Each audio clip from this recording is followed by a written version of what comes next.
ये कहावत की जा रही है कि जिस तरह से लोकेंद्र दिखाई है कि सीमा, चूंकि आप पाकिस्तानी हैं, मुस्लिम हैं, लेकिन जिस तरीके से आपने सिंदूर लगाया है, हिंदी में बातें कर रही हैं, इंग्लिश में बातें कर रही हैं, तो उसको लेकर अब ये कह रहे हैं कि आपको पूरा ट्रेंड किया है। इस तरह से आप चूंकि हिंदी शुद्ध बोल ले रही हैं, मेहंदी लगाई हुई हैं, पूरा जो हिंदुस्तानी लिबास है वो धारण किया, इसके लिए आपको ट्रेंड किया गया है। नहीं सर, ये मैं सचिन से शादी के बाद ही हुआ है। और मैं सचिन से जब से प्यार करती थी, जब हमारा प्यार बहुत उरूज तक पहुंच गया था, तब से ये था। और हिंदी बोलने की बात है सर, मैं उर्दू में ही समझो बोल रही हूँ, बस कुछ लफ्जों का जैसे लफ्ज और शब्द हो गए, इस तरह चीजें में मतलब फर्क आ गया है। यहाँ सुन सुन के, बोल बोल के, और सचिन के साथ तो 3 साल में रही हूँ राब्ते में, तो वही है, बाकी कुछ भी नहीं। लोग अंग्रेजी आसान कोई कौन नहीं बोल सकता वर्ड। आजकल तो जाहिल से जाज ऐसा दौर है, फोन का दौर है सर। हेलो हाय तो हर जाहिल से जाहिल भी कर लेता है। मैं तो फिर भी 5वीं पढ़ी हूँ सर, बस एक बार इंसान को समझ होनी चाहिए। फिर हाँ, मैं पेन से लिखी हुई चीजें नहीं पढ़ पाऊंगी, बाकी जो मोबाइल की है टाइपिंग वो मैं पढ़ पाऊंगी सही से। ये बताया जा रहा है कि एटीएस जब पूछताछ कर रही थी तो इंग्लिश का शब्द दिया गया तो फटाफट पढ़ने लग गई थी। सर वो 2 लाइन थी, ऑलवेज लिखा था और पॉसिबल लिखा था। इस तरह की चीजें मैंने उनको पढ़ के बताई, बाकी मतलब मुझे 3 चीजों के आए। जैसे ऑलवेज का मैंने कहा कि हमेशा होता है, मतलब पॉसिबल जैसे होता है उनका शब्द बताया। इस तरह 2-3 शब्द मुझे समझ में आए, बाकी पूरा नहीं। हाँ, टाइपिंग किया हुआ था तो मैं पढ़ पा रही थी कि ये लिखा है, ये लिखा है। अच्छा, आप जब पकड़ी गई तो लोकल पुलिस से पहले आपसे यहाँ की जो सेंट्रल एजेंसीज है, आईबी वगैरह, आपने आपसे पूछताछ तो की हो? 3 दिन तक पूछताछ चली थी तब भी सर।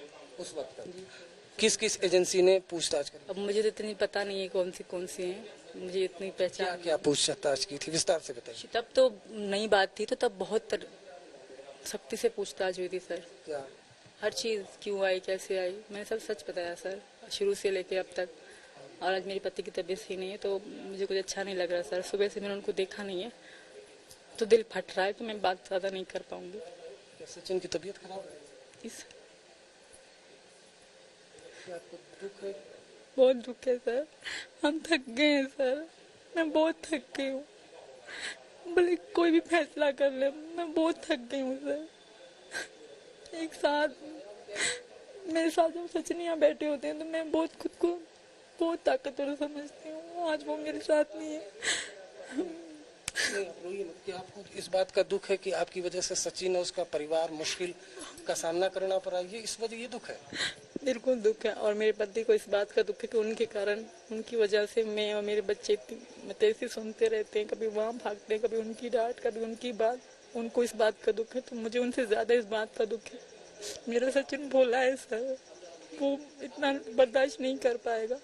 सीमा, आप भारत और पाकिस्तान को जानती हैं, ये तो मानती हैं ना कि आप भारत में हैं तो फिर भी सुरक्षित तो हैं आपको? बिल्कुल हूँ, बहुत अच्छे हैं यहाँ के लोग। और जैसे मैं न्यूज़ में पाकिस्तानी मेरे बारे में बोलते हैं तो दुख होता है कि मैं पाकिस्तानी थी, पर मैं बहुत खुश हूँ कि अब मैं हिंदुस्तानी हूँ। और ये मेरे हमेशा मेरे पर लगा रहता है। किसी ने गिफ्ट करा है मुझे मेरा भारत मान, तो मुझे उम्मीद है कि मुझे समझा जाएगा। मैं औरत हूँ, मैं मुझे जो कानून मुझ पे लागू करेंगे मैं उसी कानून से रहूंगी। मुझे जैसे अभी मुझ पे कानून था कि सीमा कहीं नहीं जाएगी, मैंने कभी मुंह से कहा भी नहीं कि मैं बीमार हो गई, तब भी मेरे मुंह से नहीं कि मुझे डॉक्टर ले जाओ। मैं नहीं रहूंगी, मैं इसी घर में रहूंगी। जिस तरह मुझ पे कानून लागू होगा मैं वैसे करूंगी, बस एक बार मुझ पे भरोसा कर ले।